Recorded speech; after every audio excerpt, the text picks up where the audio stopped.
រាបសួរ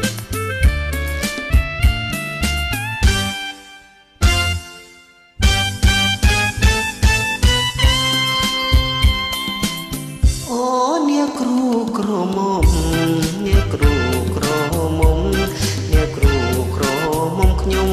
សូមជម្រាបសួរជម្រាបសួរអ្នកគ្រូល្អម្លេះអ្នកគ្រូល្អម្លេះ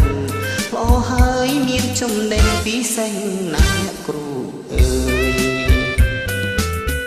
នេះកុំមកគួសំកុំមកគួសំកុំមកគួសំខ្ញុំប្រញាប់ទៅសាលាផងកុំមកឆ្លើយឆ្លងកុំមកពីតងកំពុងស្រឡាញ់គ្នាទេចិត្តខ្ញុំមានតែស្នេហ៍ឲ្យសិនអូអ្នកគ្រូកុំខឹងអ្នកគ្រូកុំខឹងអ្នកគ្រូកុំខឹងខ្ញុំមកនេះល្អជាទេមានការអ្វី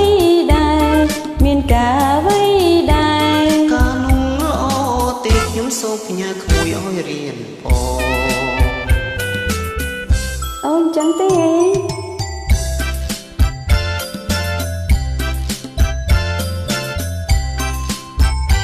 មួយប៉ិតមែនទេ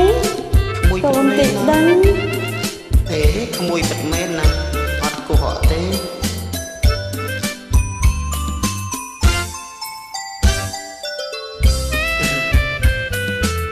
អូអ្នកគ្រូក្រមុំអ្នកគ្រូក្រមុំអ្នកគ្រូក្រមុំខ្ញុំសូមជម្រាបសួរជម្រាបសួរអ្នកគ្រូល្អម្លេះអ្នកគ្រូល្អម្លេះល្អហើយមានចំណេញពិសេសណាស់អ្នកគ្រូអើយនេះកុំមកគួសំកុំមកគួសំកុំមកគួ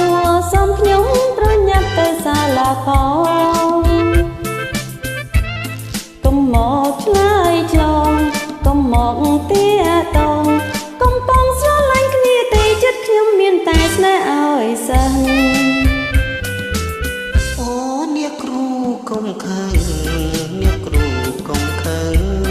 អ្នកគ្រូកុំខឹងខ្ញុំមកនេះល្អជាទេមានការអ្វីដែរមានការអ្វីដែរការនោះល្អទេខ្ញុំសូមផ្ញើក្មួយឲ្យរៀនអូ